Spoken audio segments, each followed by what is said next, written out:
The Society of the Faith is a Church of England charity founded in 1905. Its objects are to bring together Christians in communion with the See of Canterbury for mutual assistance, and to support and further charitable undertakings, particularly those that popularise the Catholic faith. It is registered with the Charity Commission. History. The Society was founded in August 1905 by two brothers, the Rev. Canon John Albert Douglas, then Vicar of St. Luke, Camberwell, and the Rev. C.E. Douglas, both notable figures in the Anglo-Catholic revival. The object of the Society was to create an association of Christians in communion with the See of Canterbury for mutual assistance in the work of Christ's Church and for the furtherance of such charitable undertakings as may from time to time be decided upon, more especially for the popularization of the Catholic faith. The Douglas brothers also intended to create a collegiate institution with resident and non-resident members, but this never came into being. In 1926 the Society became a charitable limited company. In 1935, it took on the lease of Faith House in Westminster, which provided a base for activities of the Society, in particular a bookshop for the Faith Press and workspaces for Faithcraft. Faith House had been built as a church institute for the parish of St. John the Evangelist, Westminster. The parish church of this parish was bombed in World War II and is now a concert hall.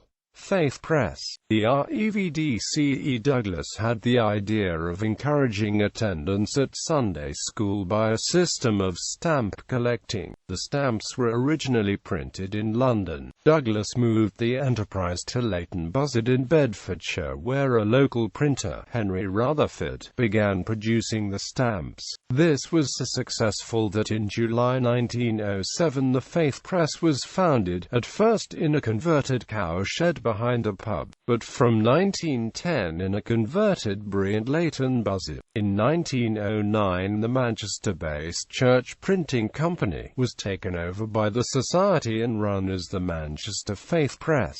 It closed in 1921 as a consequence of the post-First World War depression. The main company flourished, and became a limited liability company in 1913. As well as the stamps, it published religious books, various periodicals and from 1917 church music. From 1915 a parish insert called The Symbol was printed, to provide Anglo-Catholic priests with good material for sermons and other instructions. Rising costs and reduced demand led to Faith Press being closed down in 1973. Faithcraft Studio. In 1916 the Society began to make vestments to order. The business grew and in 1921 Faithcraft was founded. From 1938 a workshop for joinery and statue work was opened in St Albans, Hertfordshire, with vestments and stained glass being produced at Faith House. In 1955 Faithcraft Works moved to new premises in the Abbey Mill in St Albans. The post-war restoration and furnishing of St Mary Le Bow, Cheapside from 1956 to 1964 was Faithcraft's largest single commission. Everything was made by Faithcraft including the stained glass windows, designed by John Hayward. By the end of the 1960s changes in fashions in church furnishings had changed, reducing demand and the costs of running the businesses were rising. As a result, in 1973 the Society closed down Faithcraft. The Society and Eastern churches. The Douglas brothers had travelled in the Near East and were ahead of the time in having an interest in the Eastern churches. As a result, the Society had a role in the foundation of the Catholic Literature Association and the Anglican and Eastern Churches Association. It also supported the Nicene Club and provided grants for visiting Orthodox theological students. Difficult times. Charles Douglas died in 1955 and his brother John in 1956. For the next 20 years, the Faith Press and Faithcraft Studio continued to produce notable works. Faith Press published the Archbishop of Canterbury's Lent book as well as important texts such as Peter Anson's Building Up the Waste Places. Faithcraft, using distinguished designers such as John Hayward and Francis Stevens, created high-quality stained glass and ornaments. But costs were rising and tastes were changing. In the late 1960s, Watts and Company moved into Faith House to take the place of Faithcraft. In the 1970s, the Society, led by its secretary Ivor Bulmer Thomas, invited the Church Union into Faith House to run the bookshop. Faith House continued to be an iconic building, but the cost of running it was becoming a serious burden for the Society.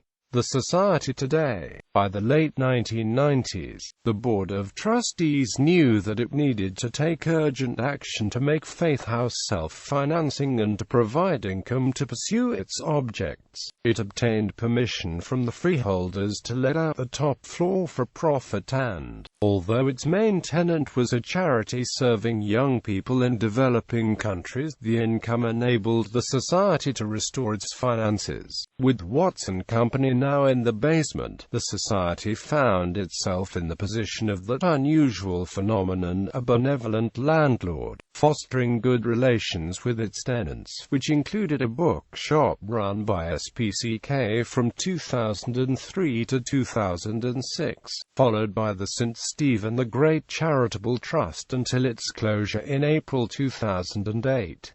The ground floor is now in active use as the headquarters of Restless Development, a charity for young people. The main activities of the Society are now making reasonably priced accommodation available in Faith House for organizations and companies that promote the Christian faith and the Anglican Communion, as well as for other charitable organizations, promoting the revival and reissue of Faith Press publications and sponsoring new publications, including the Archbishop of York's Advent book, conserving an archive of Faithcraft drawings and Faith Press publications, administering the Hall Trust, which grants aids conservation and provision of ecclesiastical needlework, administering the Lyddon Fund, a restricted fund that finances the annual Lyddon Lecture and grants to young people for advanced theological study. The Society is administered by trustees known as the Court of Fellows, assisted by the Secretary and Treasurer. Illustrations.